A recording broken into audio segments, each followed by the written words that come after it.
Muchas gracias a todos por estar aquí. La plática del día de hoy forma parte del segundo taller intensivo de docencia en la ciencia que se está llevando a cabo aquí en Cinvestav. La plática de hoy va a ser partida por el Dr.Justin Shaffer y es nuestro invitado especial. Les pedimos que tenemos nuestras redes sociales para que nos sigan por favor en el taller.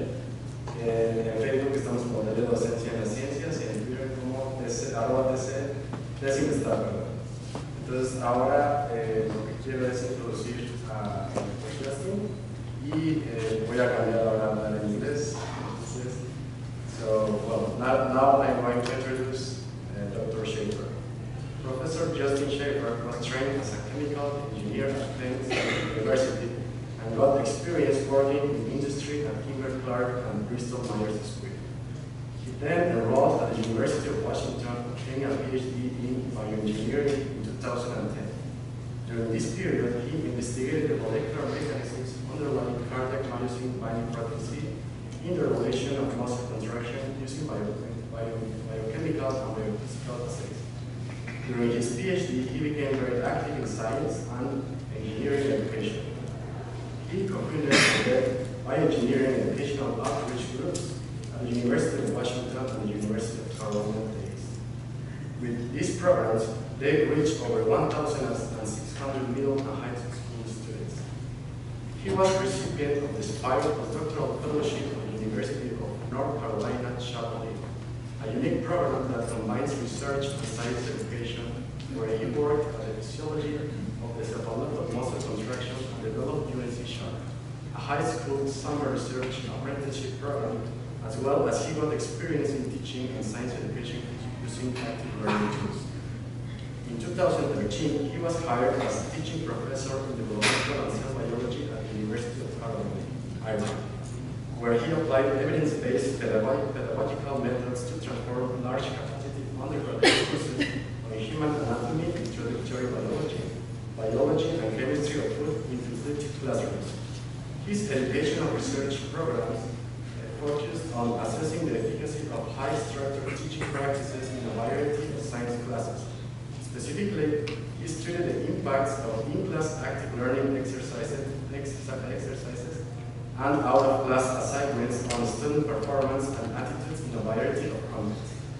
Because of his scientific and teaching contributions, he won the School of Biological Science Golden Apple Award for excellence in teaching in 2016.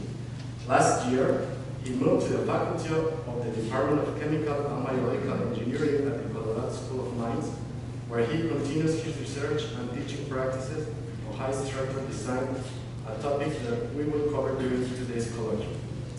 Around the world, teaching remains an underappreciated activity in academia, and it takes people like Professor Shaffer to continue building bridges between teaching and research that contribute to the formation of scientists. I want to conclude with a quote from Professor Shaffer that exemplifies his vision to the impact of science teaching. I know that I won't ever find a cure for cancer, but maybe I will inspire a student who will someday do just that. Thank you for coming, Professor Shaffer, and it's an honor for us to have you here.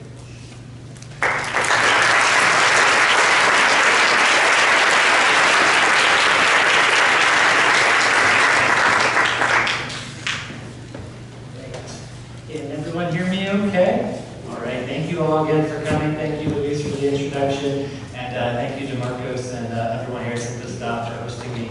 I've had a great trip here so far. This is my first time in Mexico City, and I wish I could stay longer to explore. There's just so much, but I did get a great introduction to your wonderful food last night.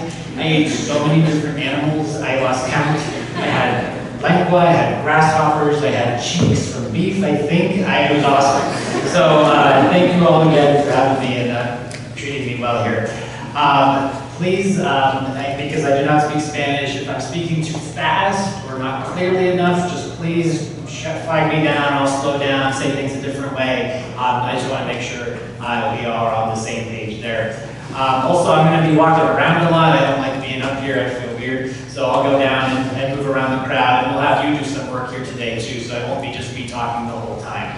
Like Louise said, I do want to tell you a lot about how I teach, and it's not something that I came up with. I didn't come up with the idea of high-structure teaching. It is a now a growing discipline and field of evidence-based teaching practices that can be applied to any type of discipline. So can we just have a show of hands too? Who here is from the biological sciences?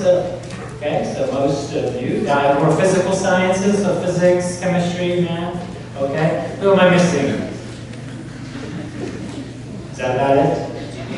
Engineering, we have engineering here? Okay, great, me too. All right, awesome. Okay, good. So again, we have mostly biologists here, but what we're going to talk about today, even though I'm going to use biology examples, can be applied to physical sciences, to engineering, and you'll see how that all works. And you'll get to try that out today too. So any good lesson should have objectives in mind. So these are the things that you should be able to do by the end of this colloquium. First, you should be able to explain what high-structure course design is. You should be able to describe why high-structure course design is beneficial to student learning, discuss best practices for teaching with high structure, and finally develop ideas for implementing principles of high-structure course design into your own courses. I also want to tell you a little bit more about me. So Louise did a great introduction, so I'll go quickly here, but I've kind of been all over the place. So these are all the universities I've been a part of. There we go. All throughout the United States. Most recently, I was at U.C. Irvine. That's where I got to know Marcos, where I did a mentoring workshop. He was part of that. And then I did move to Colorado here last summer. So I've been to Colorado School of Mines about 1.5 years. But I do this to tell you, just again, with Luis's introduction, a little about me, but also for the students in the audience, which most of you are the PhD students here, that it's to let you know it's totally okay to kind of bounce around, right? You're going to go around to different maybe careers, different topics, different disciplines. I was chemical engineering, then bioengineering, then biology. Now I'm back to chemical engineering. I've been all across the country. So feel free to not know what you want to do, is kind of what I'm trying to say. And just keep following your path and you'll figure that out along the way. Also, just a little about me too. And the Colorado School of Mines. So this is located in Golden, Colorado. This is our campus here. We're nestled between a couple of Table Mountains. This is our little downtown here, and we like to say we celebrate the West, so it says howdy folks. We are a public research university, and it's very special because we focus almost solely on STEM education, science, technology, engineering, and math. So virtually all of our students, almost 5,000 undergrad and 1,300 graduate students, are all in some kind of engineers. We do have biology programs, chemistry, physics, math, but most of the students are in these applied fields. Also a little bit about me. This is myself and my wife Brittany. This is we're at the Garden of the Gods in a park in southern Colorado. And then here are my kids. So if this wants to work, there we go. So this is Teddy. He's 8. This is Bernie. She's 4. We live up in the mountains in Colorado, about 3,000 meters. And this is one of the first trees we cut down. They did not do it, but they like to think that they did. But we did use that axe. It was very hard. We bought a chainsaw shortly after. This is one of the big reservoirs by our house. That's my wife on a little kayak here. I'm on a kayak taking that picture. We get a lot of outdoors, a lot of snow. We got 2 feet, almost a meter of snow last week. So it was crazy to get out of there. But really beautiful place. And here's all our chickens too. I've been told by all the students here how much you all like eggs. And we do too. So we have all of our chickens here, Chickaletta, Dr. Grant, many other ones that give us plenty of eggs. So anyways, so what we're going to do today now is kind of 3 parts. First, I want to talk about what are high-structure courses and are they effective. Then I think a big piece of what I want to share today is the idea of assessment. Basically, how do you know something's working? So I want to share part of a research study that I've done on looking at what are called reading guides and whether they improve student performance in introductory biology.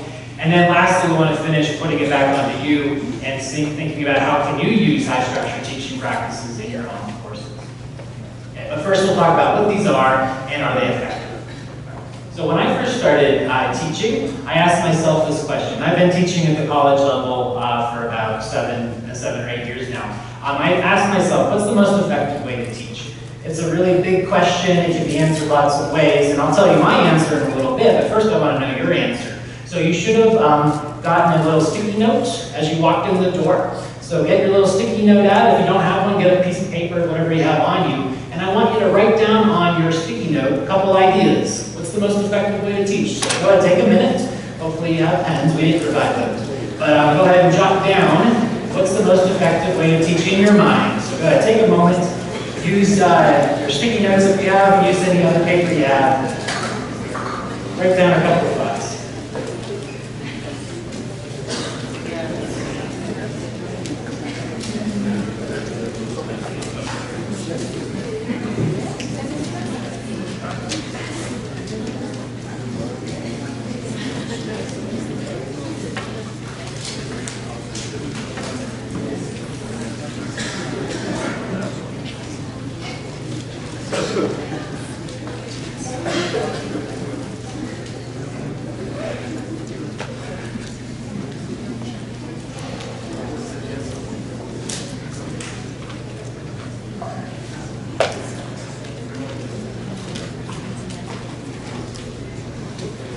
This could be from your experience as a student, from your experience as an instructor, whatever you think. Write down an idea or two.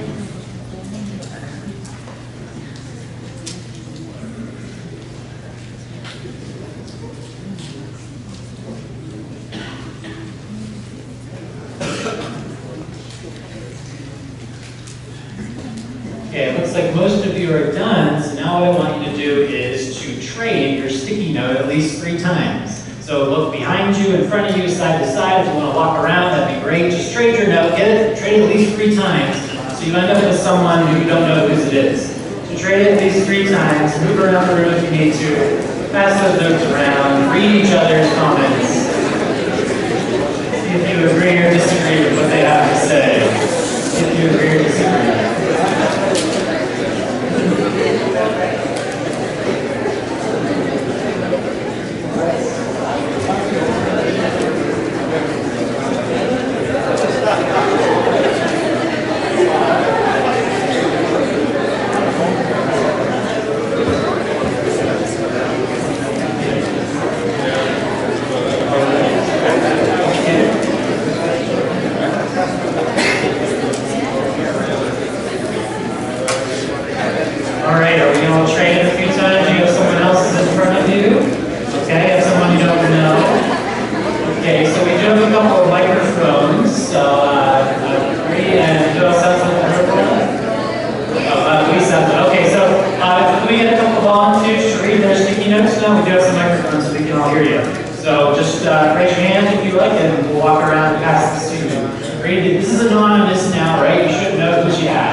Don't be shy, it's okay.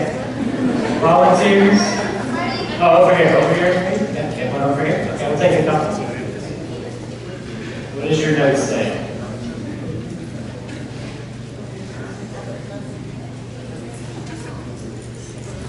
Okay, do you? Yes.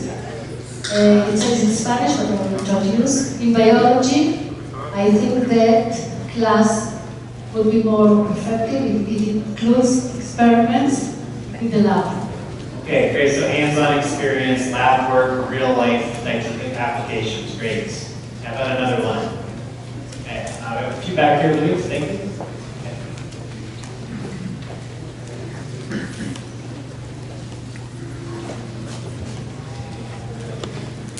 So this one says trial and error, proving with examples, and explaining foundations. Okay, good. It's good foundations, trying things out, fixing them if they don't, or application grades. Okay, guys, can we have another impact here too?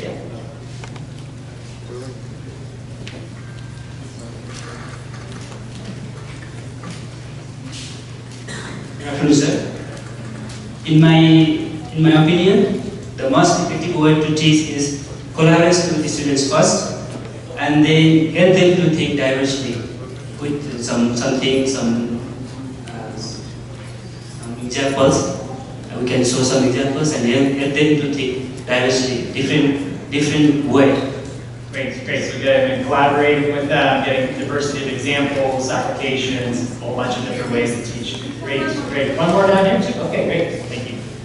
I have one that says active learning because students can be stimulated in different areas and improve their abilities so that they can construct concepts. Great. So that's a perfect transition, active learning there, because you all just did that, right? So what you just did was something that we call a card swap. We had sticky notes, but it still works. So we have you write down your own thoughts first, then you have them pass them around a few times, you get to see other people's thoughts and ideas, and then we report out or share that to the entire group. So I think you know what you just saw in the room, it felt pretty enthusiastic to me. It was loud, there was a positive energy in there. If I would have just asked this question, just asked for hands, we might have gotten some crickets and not many people saying anything, right? So, but because we got you engaged doing something, it kind of livens up the classroom and gets more people involved and engaged. So thank you all for sharing your comments on that. And I was right on the same lines as all of you when I was first starting to teach. So I'll go back to the slides now. So what I thought about when I was first asked, when I first started teaching, what's the most effective way to teach? I started looking for evidence. Because I'm trained as an engineer, I'm trained as a scientist, like you all are here too, and we like to use evidence with making our decisions and drawing conclusions and making plans going forward. So I relied on the literature and other resources to figure out what's the most effective way. Because, you know, I had my own experiences as a student. I had some great teachers, I had some really bad teachers and everything in between. But was that effective or not? Well, this is one foundational book that came out in the late 2000s, about 2009-ish, from Joe Handelsman, who for a while was the education advisor to President Obama in the U.S.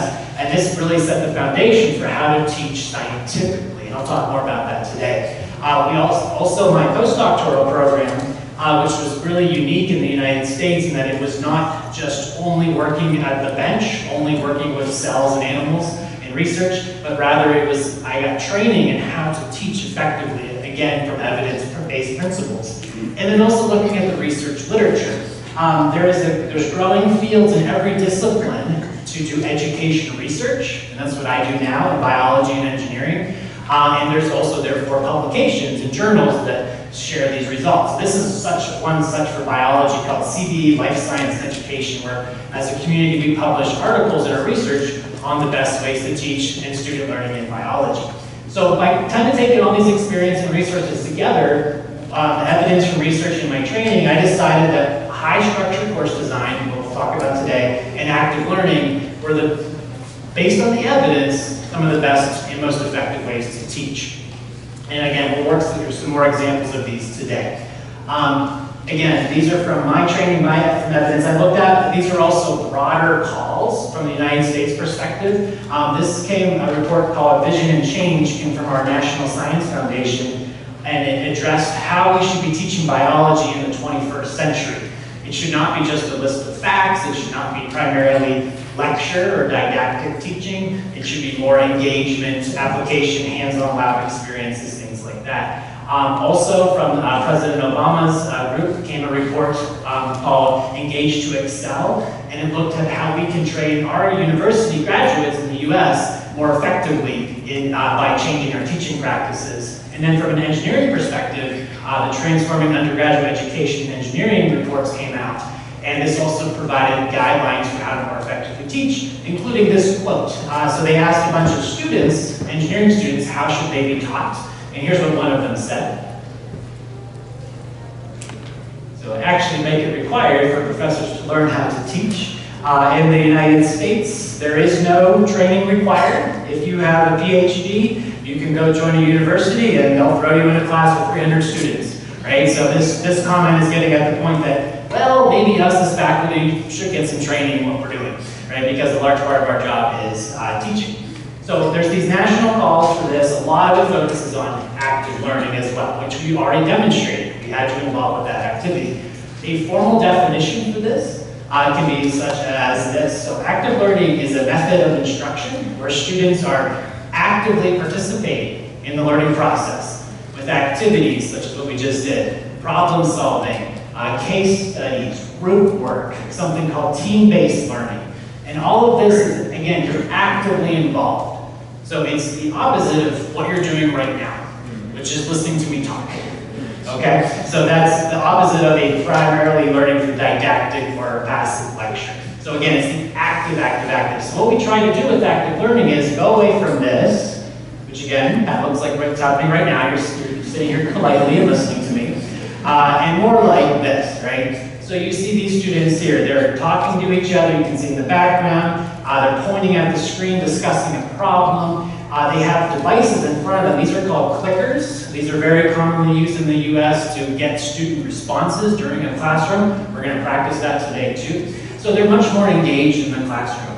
And here's me in one of my active learning classrooms at UC Irvine. So it's a little bit bigger than this room. It held about 450 students. And there I am there and amongst the sea of students. And if you all remember last year at this time, you had Diane O'Dowd out from UC Irvine. That's one of her graduate students, Alexa. So she was one of my TAs for the class. And she's been continuing on Diane's work at UC Irvine. So again, you can do this type of teaching, active learning, with as small as a few students or as big as I did it with 440. I know people that do it with 800, even larger universities. So it's again all about just getting students to be doing stuff in the classroom rather than engaged primarily through passive lecture.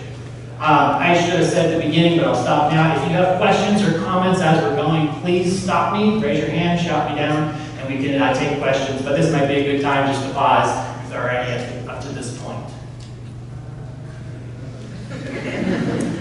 Okay, all right, so save it to the end, that's fine too. All right. So again, active learning, it sounds cool, it's fun, you guys did it, you were engaged, I heard some laughs even, right, you were getting into it. But again, there's evidence that shows that this is effective. So this came from our proceedings from the National Academy of Sciences. It's one of our premier journals in the US. And it published this paper on active learning across all of STEM, science, engineering, technology, and math. And what they found was, and this was what's called a meta-analysis, so it looked at several hundred individual studies on active learning. They found that when active learning was used in a classroom, they found that the failure rate actually decreased. So if you use active learning in a classroom, the number of students, the proportion of students who failed that course went down. And that's what should be a goal, I would think, of us as instructors, to not have as many students fail. They also looked at this, and this was everything lumped together. They then broke it down, by STEM discipline, and they looked at what's called Hedges G, which is a kind of an effect size calculation, saying basically what's the effect that you're getting from the treatment. And what they found was in every single discipline, here's the overall average here, but each you can find your discipline here if you'd like, there was a positive effect for using active learning contrasted to, again, more passive lecture-based courses. So this is what's going on in the classroom. We're having students engage through activities, problem solving, group work, etc.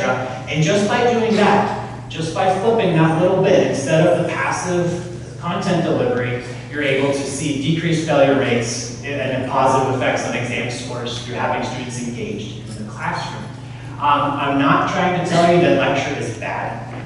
Please don't take that as a message. But what I might say is that all lecture is bad. So if the entire class, 90 minutes, is just lecture, we can do some changes there. But if you're doing active learning, you're not going to have one activity for 90 minutes straight. Of course there's going to be lecture during the class to deliver content, to explain concepts, clarify misconceptions. And it's going to be up to you as the individual to find your kind of niche, to find what works best for you. And I'll talk to that point more later on. All right, so that's showing active learning is beneficial and this big overall assessment. This was a paper, again in PNS, that just came out in September. That's really interesting because it looked at students, how they felt about how they're learning versus how they actually did learn. So this was done at Harvard, and they looked at a statics class, so a physics type course on statics, and they asked students at the end of the course how much they enjoyed the class. They learned a lot from that lecture. The instructor was effective. I wish all my physics courses were taught this way. And they taught the courses two different ways, the lecture two different ways. One was more passive, so just talking, content delivery, whereas the other in black was active. So the activity-based classroom. So as you see here, in every category, the students felt like they did better and had higher enjoyment in the more passive lecture. But they also gave them a test at the end of that class period. So, and here's what they found. It was actually opposite now. The students who had the activities in class, who did the active learning, scored higher on that test of learning on that statics lesson compared to students who had the passive perception of the lecture. So even though students might think they like lecture more, they actually do better with active learning-based classes, which is an interesting finding. One of the tips I'll give you at the end is to provide evidence for why you're doing things the way you do in the classroom if you decide to adopt these types of pedagogies. This is a great piece of evidence to show your students, yes, you might not like active learning as much, you might think it's not as effective, but you actually do better. And students, as you all know here, you all care about grades, so showing that you're doing better is probably a good piece of evidence to explain why you're teaching the way you are. Okay, so, however, that's what happens in the classroom. That's active learning. But you only have your students for maybe 3 hours a week, maybe 4 hours, if maybe 5 if it's a lab course. There's a lot of other time where they could be doing stuff. So, in my opinion, and others as well in our fields, we think it's just as important to consider what happens before class and after class as to what happens during class. So yes, active learning works. It helps improve the in-class experience, helps improve performance. But again, what about before class? What about after class? So I want you to brainstorm with each other again now. So go ahead and talk to those around you. What can you do before a class period or after a class period to help students learn? What types of activities, assignments, extracurricular things, whatever you can think of. Go ahead and brainstorm. Go ahead and talk to each other again. I'll take a break from talking. Go ahead and discuss. What can you do before and after class to help students learn?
Before class, in my opinion, I would like to make a plan, like what I'm going to discuss, what I'm going to teach, and when I'm going to finish. And then after gather the information everything before class, and after the class evaluate how was the how many people can affect it in my class, and how can I improve again. That is what I wanted to do. Great, so you as the instructor need to plan ahead what's going to happen that day, and then also reflect back on how it went, right? Did things go as planned? Did I cover everything? Did the the learning occurs I thought they would. What about some things you might have the students do? Let's ask for a show of hands now. Have any of you had to do homework after class? Anybody ever had to do homework after class? Really? Not a whole lot. So, okay. Anyone? Do you have another comment to share? Yeah. Okay, do you have another comment to that? Okay. Either one. Yeah, we were discussing about make some activities before the class, see some videos, or check some activities before the class about the topic, but it's important to know for the students what is the topic of the next class. And then after the class, it's important to have a kind of evidence or evaluation. So it's important to have a report. We were talking about physics, maths, and chemistry. Some activities on problems to solve or interchange problems between one team to other team, and then qualify the other team. And at the end, as a professor, we need to check everything is fine. But it's a kind of activity to have the part of teacher, but also the student. Great, yeah, so have them do some kind of content acquisition before class, reading the book, watching videos. Has anyone ever been asked to read the book before class? Right. Now keep your hands up for a second if you've been asked that. Now how many of you actually did the reading? Okay, a lot of hands are going down, okay. I'm going to talk about that later on, right? But you can have students do stuff before to get some of the content before class starts, and then you can assess them afterwards, right? So some type of evaluative assignment, whether it's trading group problems, which is a great idea. Lots of different things you can do. So you can structure your course in a way to help the learning happening before and after class, in addition to during. And that's the idea of a high structured course. So what is a high structured course? So in the literature and in our field, we define it as a course that includes some kind of graded pre-class assignment. So you have to give some benefit to doing the pre-class work, so a grade. In-class active learning exercises, and then some kind of after-class review assignment that's also graded. That could be a quiz, it could be a homework set, all sorts of different things. This can be, with this in mind, then you can classify a course, I'm sorry, it's a little small, you can classify a course as low structure, which would be traditional lecture. So that's a course that basically is a very little active learning, if any, more content delivery, maybe a homework, maybe not. Moderate structure, meaning it has some active learning, but also has one or the other, pre-class or post-class work. And then a high structure course that would have pre-class assignments and after-class assignments that are graded in addition to the in-class active learning. So that would be a high structure course. And why we do this? Well, it works. So why do we teach with high structure? From the literature again, there's been many benefits shown.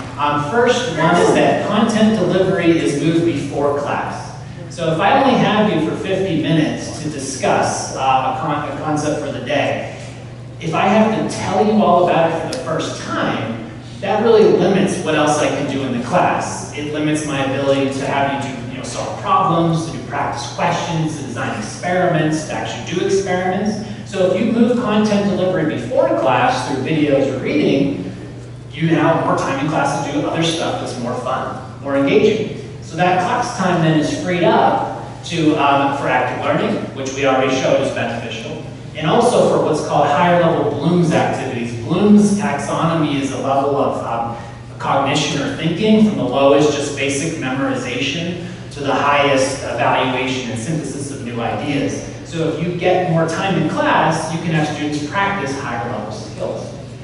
There's also been evidence that students feel more belonging in the class. Belonging is a measure of how many friends are you making, how connected you feel to each other as well as to your university. So by having this type of class structure with the active learning, students actually have more positive feelings about working with each other and therefore their own institution. And then lastly, going back to performance, students do perform better. So this was published in the journal Science. So Science does sometimes publish education stuff, which is exciting. And in this case, they showed that as course structure increased from low to medium to high, the students that failed again decreased. So we saw not only does active learning decrease failure rates, but high structure also decreases failure rates. Another thing that structure has been shown to do is close achievement gaps. So an achievement gap is something that exists between different groups or populations of students. So a common one in STEM fields is a gender gap, where in some fields, maybe physics, it's been shown males outperform females. In the United States, we have an ethnicity gender gap between black and white students. We also have a generation gap, which means students going to college, they're the first person in their family to go to college, they're a first generation college student, versus a continuing generation college student. That's someone who's at least one of their parents has gone to college. And in both cases here, what you see when you increase the structure of a course, this is for an introductory biology course, you see those gaps get smaller. So structure can help all students do better, higher structure can help all students do better, but it can also help close some of these gaps to help certain groups of students do better than they might otherwise do. So there's a lot of benefits for teaching with high structure that I think, again, tell your students why you're doing it. Show them evidence. And this is one of them here. All right, so I want to tell you a little bit about my high structure courses now and transition to a little bit about assessment in my research that I do. So I teach at the Colorado School of Mines, again in chemical and biological engineering, and I teach on both sides of that discipline. So I teach both in biology and in chemical engineering. So within traditional biology courses, I teach introductory biology, and I also teach anatomy and physiology, which today is our last day of class, and I'm missing both of those. But they're okay, most students will be okay, they're in good hands. And then I also teach in chemical engineering. So I teach what's called material and energy balances. This is our sophomore level kind of core chemical engineering course. And I also teach introductory thermodynamics. So it makes some really fun days doing all these different courses, but I apply the same model of high structure to all of them. And through over the years, my research then is focused on developing, implementing, and assessing components of high structure courses. And that's what I really want to talk about now is the assessment piece. Because sometimes just doing it isn't enough. You need to know if it's working. So let's say you're using high structure in an intro-bio course, in an ecology course, in a chemistry course, whatever. So let's say you're using high structure, you're using active learning, you have these graded pre-class assignments, after-class assignments, etc. How do you know if it's working though? How do you know if it's working or not?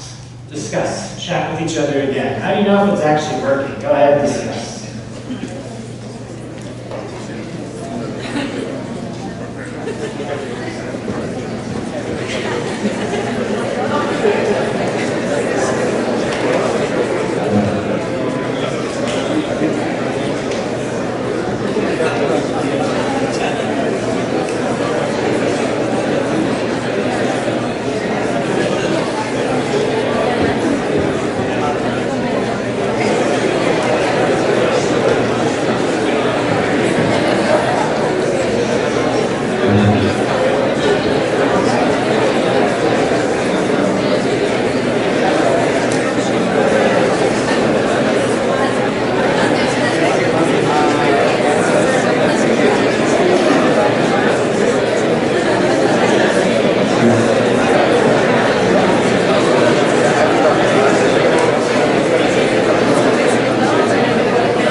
We were discussing that, for example,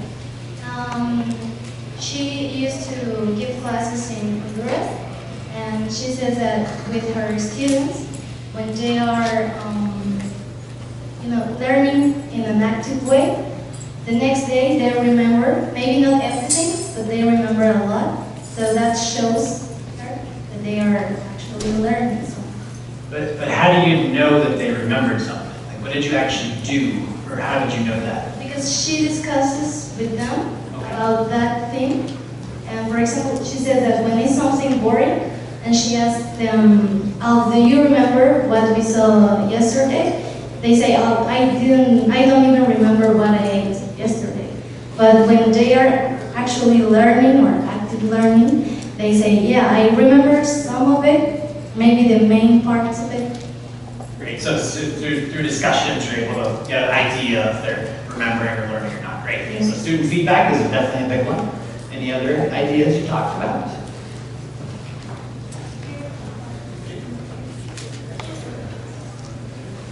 Yeah, definitely we need to have a way to evaluate the students. But in your case, you have 400 or more than 500 students. It's really difficult to evaluate after each class, and it's important to use some specific tools. Nowadays, we have cell phones or other tools that we can use, and there are a lot of different applications. And even if we don't have access to that special tools, we can improve or implement something in the classroom to have the feedback instantly from the students. Great. So you can get that instant feedback in class through some type of assessment. So you talk about using technology. We're going to practice that here in a minute, but you can use these clicker devices, you can use cell phones for that to get real-time assessment of, do you know the answer to this question or not? Is this working or not? You can also do that more of, like we say, an analog format, so you can just have them hold up hands or a note card with something written on it, right? So there's ways to do it without tech too, but yeah, getting some kind of immediate feedback from them is a great way. Yes? Another way to get feedback is by quiz or exam or evaluation. Great. Yeah, so just a more traditional examination or quiz, and you can do that on a weekly basis, a bigger exam, maybe after a unit in the course, a midterm or a final, and you can, again, get a feel if what you're doing is working or not. So I think those all have the same right things I wanted to discuss. You can get that immediate feedback in class through either student discussion opportunity or through actual assessment with clickers or other types of devices, or again, these bigger assessments, what we call summative assessments, can also help you figure out if it's working or not. But again, the idea is you need to assess it. Just doing it again, you might have a good feel for your class where you can kind of read the energy of the room and kind of get a sense of, oh, that didn't go well, or that was awesome. And when I had 400 students, or I like to think of it as 800 eyeballs looking at me, when things didn't work, you can feel that, So you get that gut feeling, but you want better evidence than that. You want some data. So later today, those of you in the workshop, the grad students, we're going to do a workshop on getting started in research, discipline-based education research, after lunch today. So I'm looking forward to working with you on that. And those of you that can't attend, if you're interested in learning more, I'd be happy to share you the material they'll have for later today. Okay. Let me tell you and show you now about one of my own projects on assessing high-structure courses and how I went about doing it. So again, collecting data on how your course teaching and student learning are going is a critical part of assessment and how you know something works or not. If you're in your lab working with your cell line, your animals, your chemistries, whatever you're studying, you're not going to just use a gut feeling to see if that drug is working, right? You're going to collect data. You do the same thing with education. So here's some data that I collected from a student survey. So at the end of the course, and this is summarizing 2 courses. This is for an introductory biology course and a human anatomy course at UC Irvine. I asked students, what component in the class did you value the most? So in other words, what was the most useful part of the class in terms of learning the material? And I forced them to pick just one option. And here were the options I gave them. Reading the textbook by itself, the textbook alone, reading the textbook and doing these reading guides, which I mentioned briefly, but I'm going to talk more about next. These are just Word documents with a series of questions for them to answer while they read, so it gets them actively engaged in reading. Actually coming to class with me, right, the in-class lesson. That is the most valuable. I use frequent online assignments to do that pre-class work and after-class quizzing. We use online tools for that. And then finally, coming to your discussion section, which is a smaller group of maybe 30 students, or your lab section in anatomy.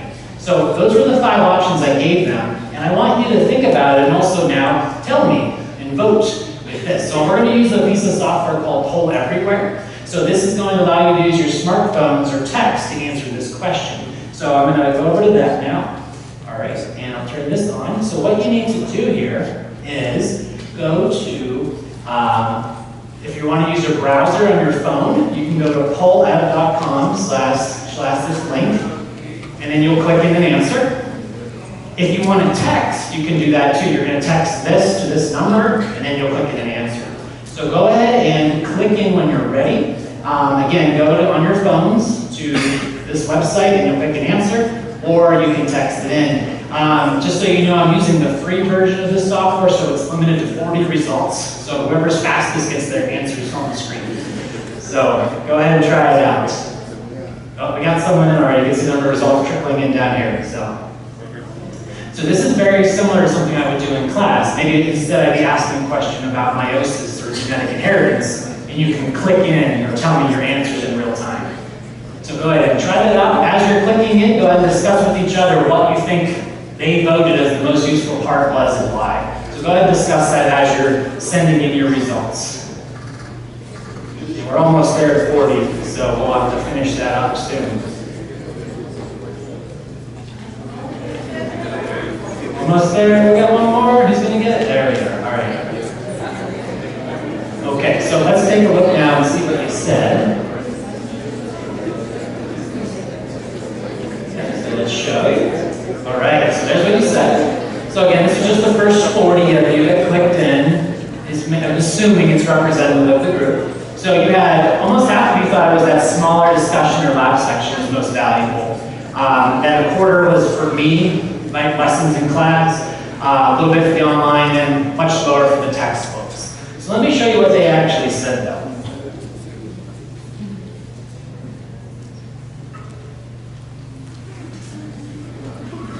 You were all pretty wrong. That's okay.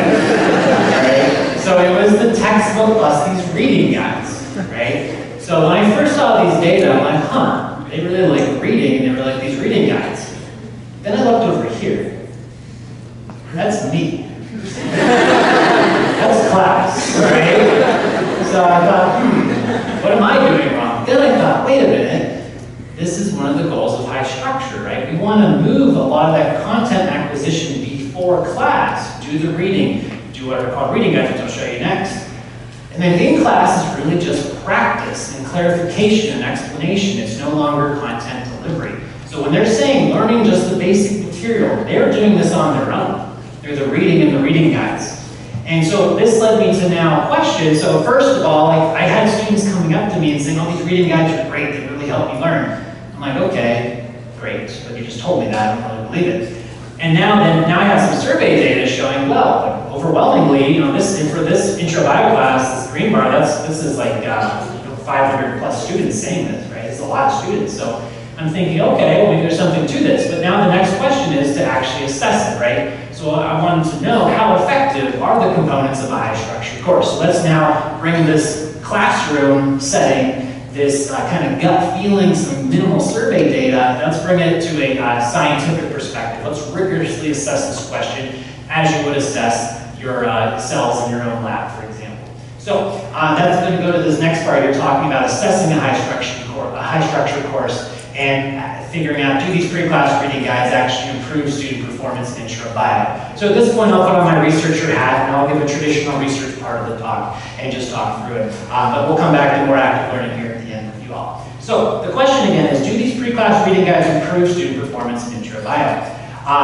Sometimes this happens with reading, right? We don't want that. We want something more like this. Someone's happy, engaged, they have really white teeth, they're doing a great job taking notes while they're reading, right? I had great help at Irvine with 3 students, Rebecca, Anita, and Ashley, who worked on this project with me. So they're authors on this paper. I want to recognize their contributions here. So the first question to figure out before they work, do students actually read? Right? You saw your hands go down when they actually did the reading. So we want to know, do students actually read their textbooks? So from the literature in physics, a study found about 41% from surveys, students regularly read their books. In psychology, it goes down to 27%. And in finance students, it was 8%. But they're obviously the smart ones because they're making the most money, right? Finance students. So they don't need to read it. But anyway, so it's kind of bleak. It's not a great picture. But are there things that we can do to encourage students to read their books? Well, there's been quite a few interventions tested over the years. One is called the Daily Dozen. And this was just a list of questions, kind of like a reading guide that I'm going to show you, that students were given to complete. Write them down, write down your answers before you came to class to do active learning in intro bio. That was shown to be effective.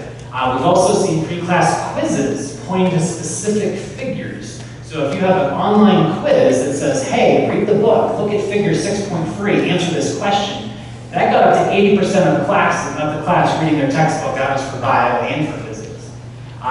There was a study guide that was helpful for teaching social work students in a certain course setting, and then also for computer science. They call these exploratory homeworks. These were used to help students learning to code as they're reading a book about coding, but they're actually coding at the same time, and that helps them learn overall. So these types of things have been effective, but what I wanted to do is put my spin on it for an active learning, high-structure introductory biology course. So what are these reading guides we're talking about? I'll actually show them to you in a second. So these are just Word documents that accompany the textbook. So we use Campbell Biology. It's a very traditional introductory biology book.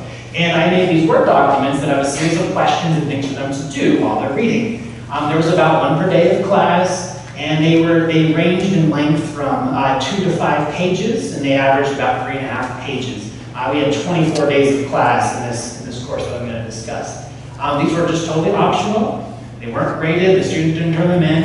I did this with over 800 students. They had 2 sections of 400 plus each, so we didn't have the capacity to actually look at them and grade them. So they were just optional. We told them, you should use these, they'll help you.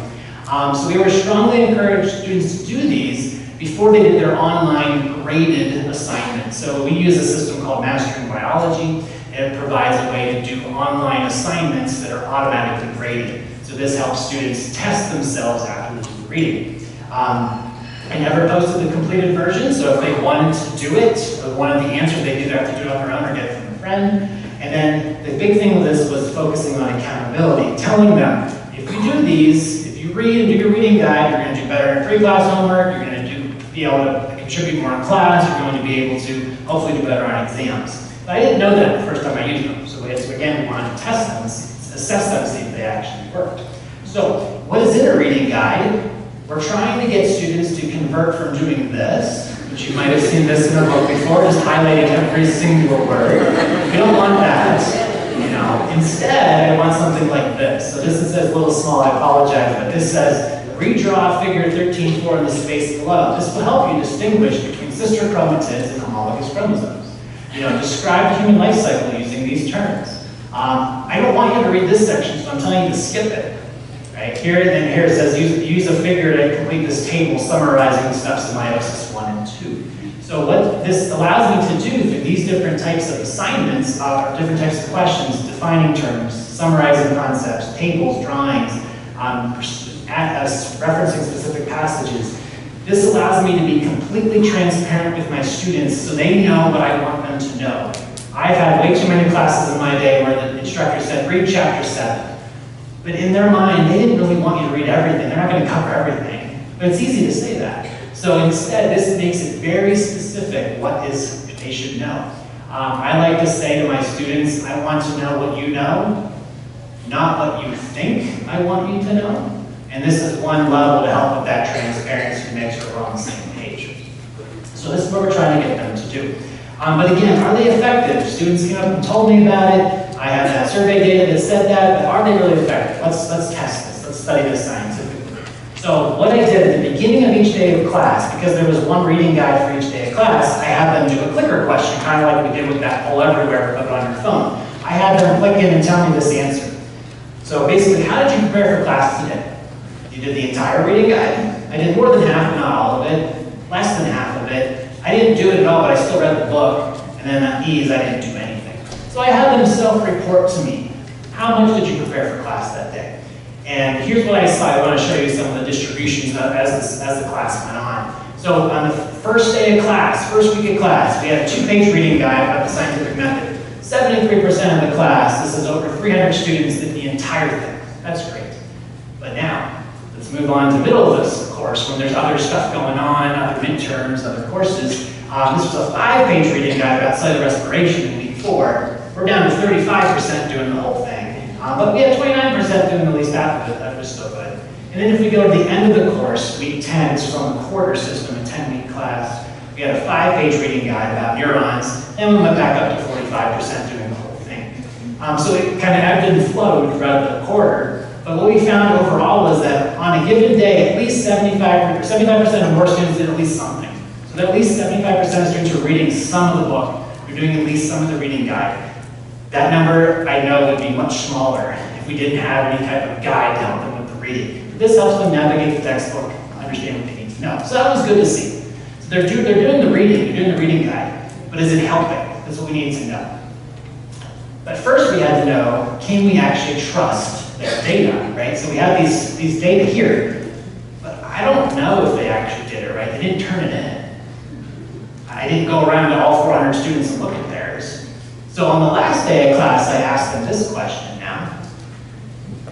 How honest have you been with answering that question? Right? So you can see the distribution there. So we had some, but how do I trust this one, right? Which one are they lying about? I don't know. So what we did then, I had our graduate student TAs, so I couldn't have done this without them, so thanks to all of you who have served as TAs in your days. Are these 65% really being honest? So what we did was we went to the discussion sections. These are the smaller groups of 30 students, and we actually had the graduate student TAs randomly look at them. Said, okay, pull out your reading guides, I'm gonna walk around. And they did a little check mark. This person did the whole thing. You did half of it, you did none of it, right? They did a check mark. And then we compared those reading guide visual completion rates with their clicker question answers. And we actually got 69% agreed with what they said in class to me.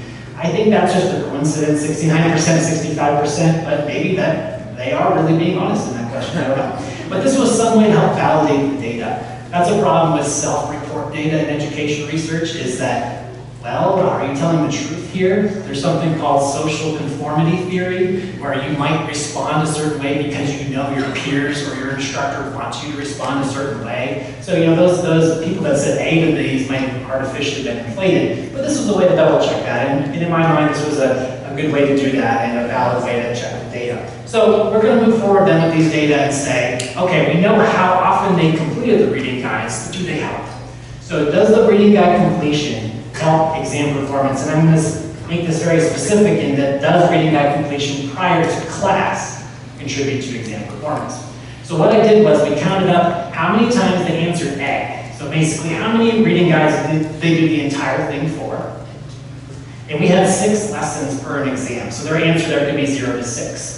And then using R, I did multiple linear regression, which controls for a bunch of demographic factors, including your ethnicity, gender, aptitude based on SAT scores, what section of course you were in, all these different things. And this allows you to make a more accurate characterization of how many reading guides you did actually contributed to your exam score. So this, I'm not going to show you the entire model output, I'm just going to summarize it for you.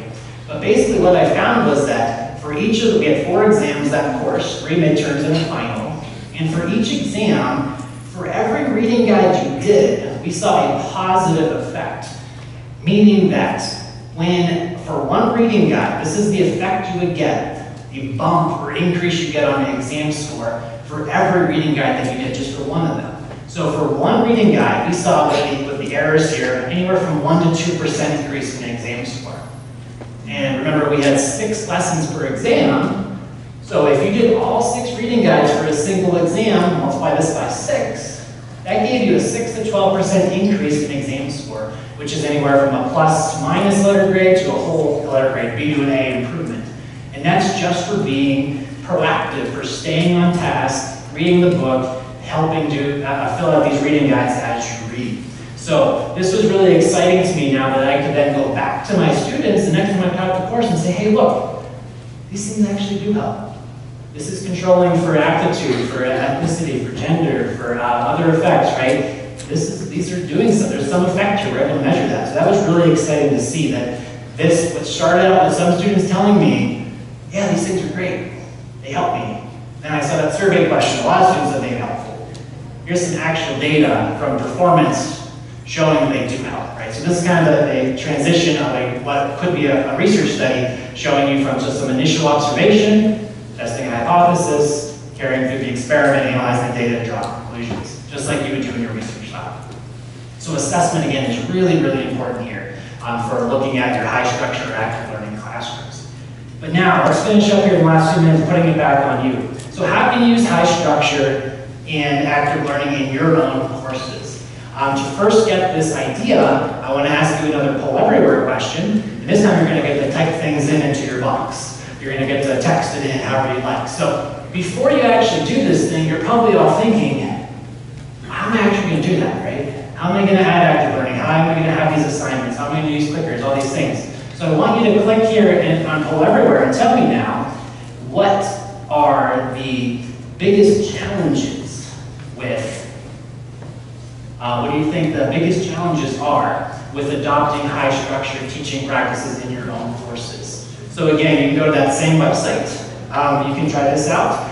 You can text it in however you'd like, but you'll be able to here now send in some text. You can do a sentence, a couple words, whatever you'd like. But tell me, what are the biggest challenges with adopting high-structured teaching practices in your own courses? And we will let them come up as, they're going to come up as you click in. So this one said time. That was our first answer. You can see them come up here. Again, we're limited to 40.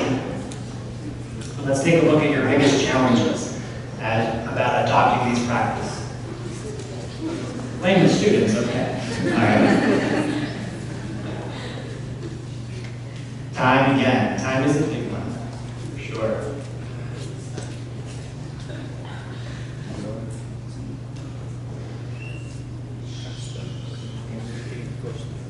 Right, so student engagement is a big one, right? Right, give it that. The students have the time to do this. Where do you get ideas to do it? Right? Your motivation is important, right? Getting the student to participate can be difficult, yeah.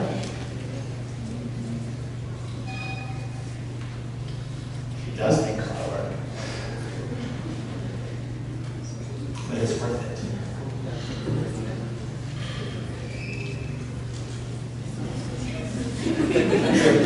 Huge one. Your mood does matter. So as you keep, yeah, it happens. There's actually journal articles written about how to fight student resistance to active learning. The way I do it is just, again, explain to them why we're doing the things we're doing, and then just keep doing it. Don't give up. Make it normal. That is a big concern in the United States as well. If students do not have access to the technology, you can't do some of these online assignments, but you can craft them to do them written or take home in other ways. But that is definitely something to think about.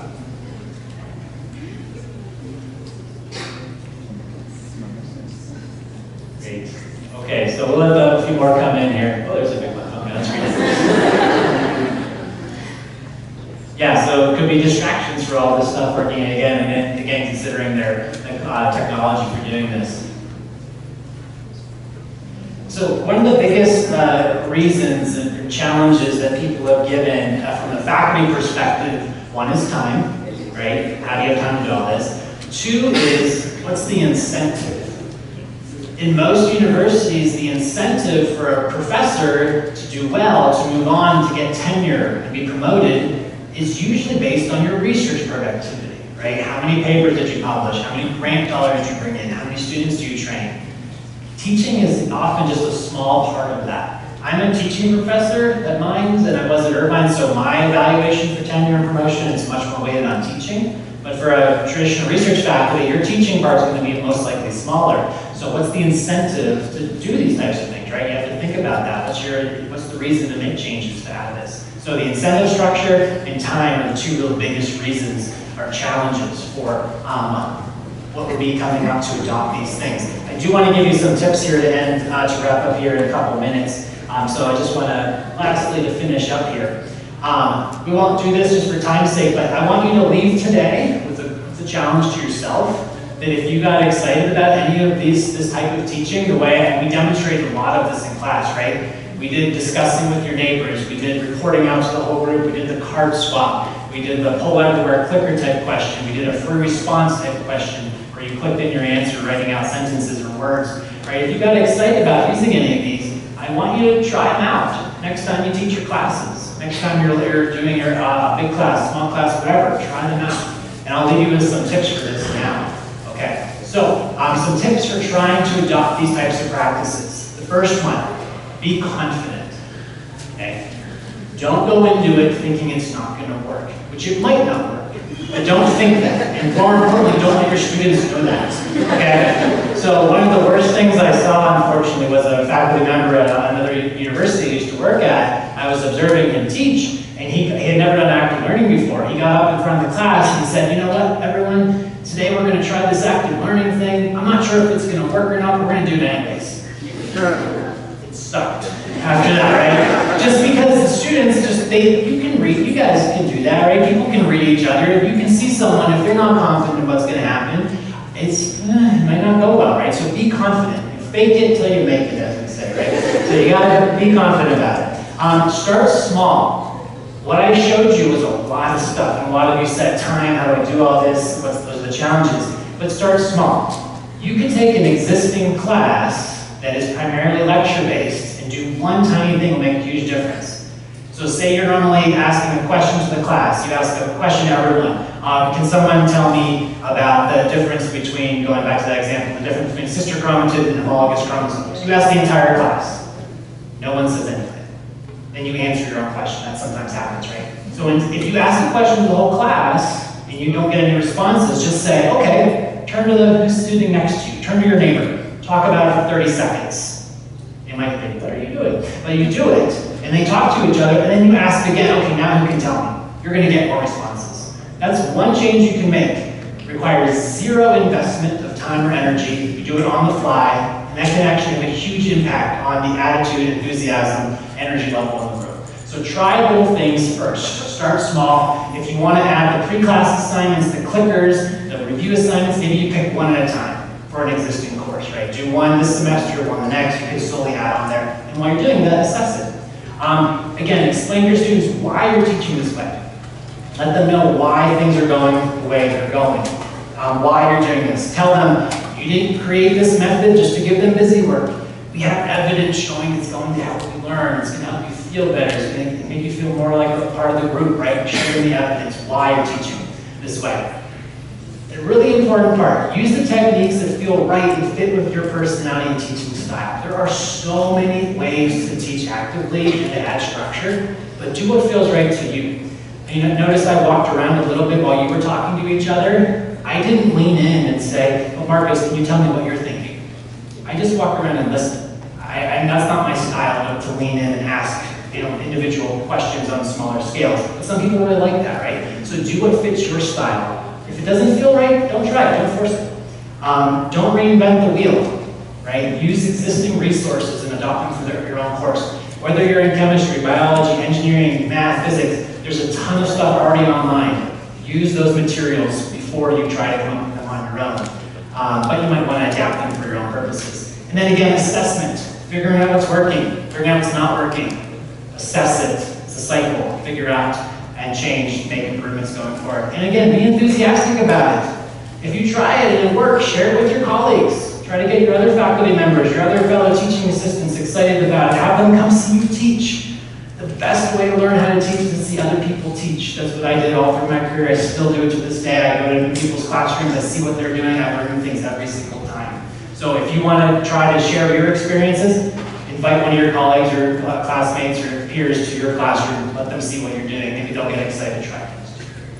All right, with that, I just want to thank quite a few people here. Some of my new colleagues at Mines, my undergraduate student, George Lopez, is my current student at Mines, as well as several faculty at UC Irvine who got me supported in all of this work, and even going back to Carolina, who started helping me with my teaching development and education research plan. So I would not be here with all of them.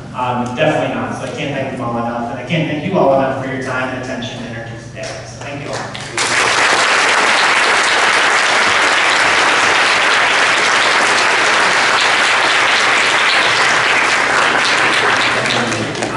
Marcus, I don't know if I've done yet, but I'd be happy to answer any questions you all have. Yeah. So we have microphones again, if you want to walk around, we can answer questions. You got to head out to the next thing, I totally understand, not a problem.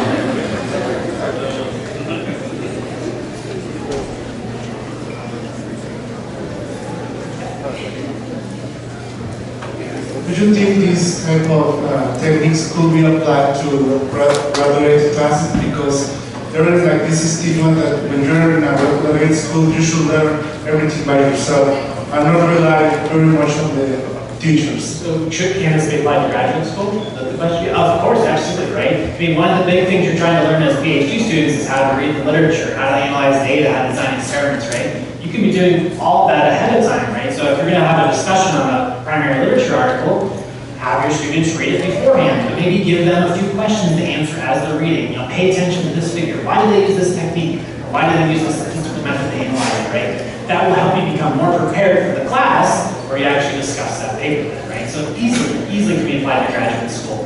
I agree at the graduate level, you would expect our students to be more independent, more motivated, more able to maybe learn on their own. But there's nothing wrong at all, I think, with helping them develop that skill set again through some type of structure, whether it's before class, or in class, or through discussions, or group other type of group projects to get them more involved. But yeah, totally can do that. So in Mexico, I think around half of the population is below some level of poverty line. How would you address the lack of technology we may find we try to teach? Oh, totally understand that. The comment was that in Mexico, about half the country is below the poverty line. So there's quite a few free educational resources available now. So you can have free textbooks. So one of the textbooks I showed is for my anatomy theology classes published by a company called OpenStax. They make textbooks for free for most of the most common disciplines. So you can get intro bio, physics, economics, calculus, whatever. So you can have free coursework materials to give your students there. So if you want them to read it, you have a free textbook to read. Types of online assignments, so that depends on the university, but most universities have some type of what we call learning management system. So we have one called Canvas, there's one called Moodle, Blackboard, and these are part of the normal classroom activities at that university. So you can create your quizzes and things online if the students are doing them on campus, for example, with the internet there. And that's also another way to do free type of assessments. It's not requiring them to buy some company's package, which the one I use is Mastering Biology, and we do ask students to pay for that. We are able to help with relief though, if students are able to afford it, we can give them free access, but you can do that with your own university system and make these assignments for free. And then with the issue that was brought up a couple times about lack of internet completely, you can just have assignments done on pencil and paper. You know, they turn in when they come into class, and then they do a weekly homework set written on pencil and paper. So there's ways to work around that. For sure. We have a big issue with that in the United States as well. We have a community college system in the United States, which are smaller schools in smaller towns. Most students there are either working full-time, have families, have crazy schedules, are low-income students, and those universities have special challenges, and oftentimes they implement some of these methods that I mentioned. So yeah, definitely possible. You sometimes might have to be a little bit more creative, but a lot of the stuff I've been using now, I use it free, I make it myself, I do it for free, and it's I don't have data, I haven't assessed it properly yet, but it does seem to be working so far with even the free resources. Great point, thank you.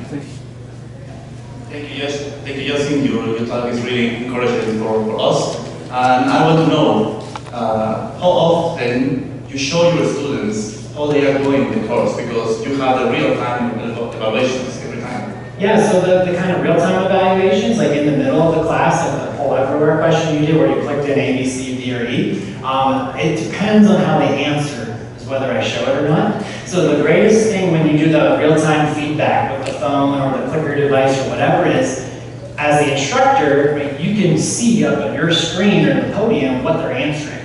So if you ask a question and 95% get it right, you can just show them that, oh, great job everyone, 95% got it right, move on. But the best thing that happens with those types of questions is when you get half wrong, half right. You get a mix of answers. So then you don't show them the answers yet. You say, okay, now talk to each other and vote again. And usually it goes to the right answer.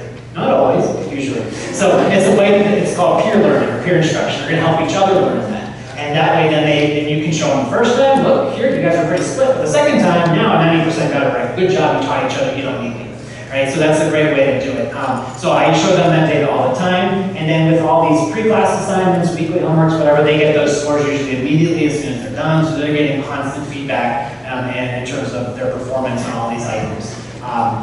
I usually structure my classes, it's about 20 to 25% is this other stuff. So that's the clicker, participation, the pre-class work, the homework assignments, and then the other 75% or so are the bigger exams. So there's a significant part of their grade for doing all this extra work, right? It helps them with their grade, but it helps them learn is more importantly, and that can help them do better on those bigger exams, which of course then they get the feedback on those from this go around.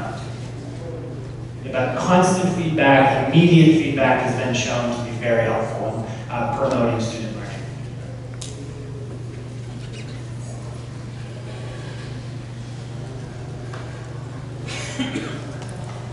I like this approach very much because it involves the students deeply into the activity of learning. But I have some sort of suspicion about how much they can think outside the box, because you have an expectation because you have a curriculum and so on. But how much can you let them think outside the box, outside the guidelines, for example? Yeah, so great question about that, about getting them to apply their knowledge, think outside the box, right? So the way with the structure of teaching, again, if you have the content delivery or the content acquisition happening before class, so they're reading the book or they're watching videos or whatever, now you come into the classroom with some basic knowledge. And I don't have to be the one telling you or giving you that basic knowledge, right? So now I have a lot more time in class to do more stuff, to get you to think outside the box. So I have time to have you look at figures from data from journal articles and analyze it. I have time for you to design experiments or groups and try to test hypotheses. I have time to show you the effects of a new drug on a certain cancer cell and how it affects that, and you have to draw conclusions from it, right? But if I only have the time in class to deliver the content, we wouldn't get the time then to think outside the box. So I think the way the structure is set up with these courses is such that, again, it actually promotes that thinking outside the box. Yes, we are guiding them in getting the basic content, or some people like to say we're holding their hands and we're helping you get through the basic content.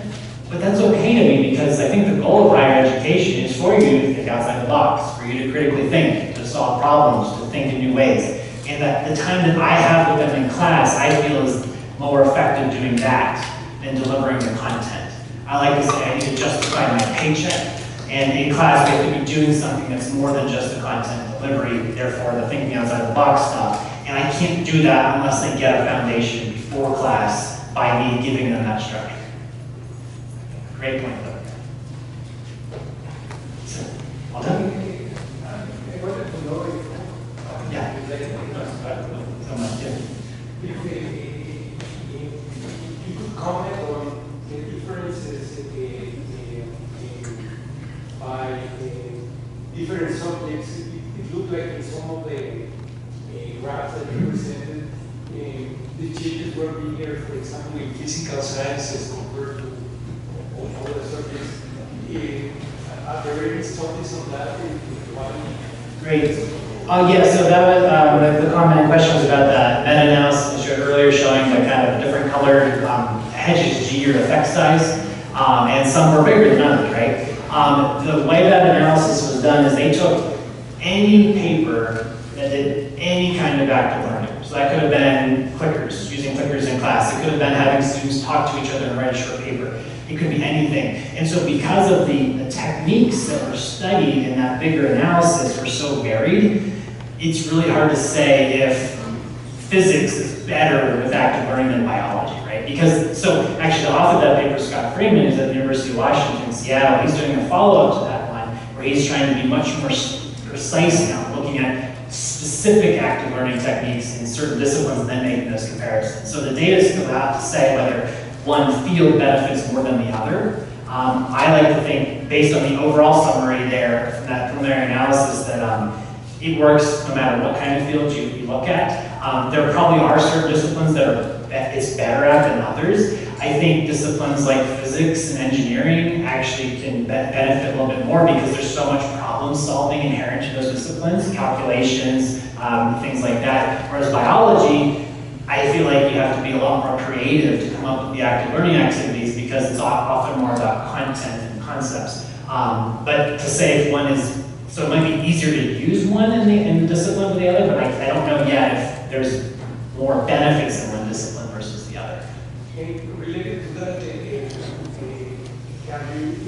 courses that you were teaching, have you done that, for example, in the thermodynamics course compared to the biological sciences? Oh, for the survey data there? Yeah, so yeah, I didn't have it on there. It's a really good point. So just because I've only been at Mines a little over a year now, I don't have a lot of that survey data. But when I did, and that was the bar graph that I had you vote on, and you saw for the biology students, it was very high for the reading guys. It did look a little bit different for the engineering courses. So for thermo, it actually was more heavily weighted towards me in class lessons. And I think the reason for that is because of the way we assess thermo course versus an intro bio course. Thermodynamics, we largely assess your problem-solving ability. Can you translate a word problem to a picture and then apply thermodynamic principles to come up with a quantitative answer? Which we do that all the time in class. We model that all the time. However, the reading guide is really just getting you the basic content, and there's not as much of that in a thermo course or a balances course than there is in a bio course. So the students value the actual problem-solving exercises, which we do very actively in class. I don't just solve the whole problem for them. I give them a few minutes to set it up, and I show them how I set it up. And they work a few more minutes on the first part, and I show them how I do it. I go back and forth in an active way. But they value that experience more than the reading guide. Because again, the nature of the courses are different. So at first I was like, oh, that sucks. Then I thought, well, no, that makes sense, right? So you always have to, just like any of your scientific data, you have to look at it critically and think, oh, does that make sense or not? And in this case, I think it does. Thank you.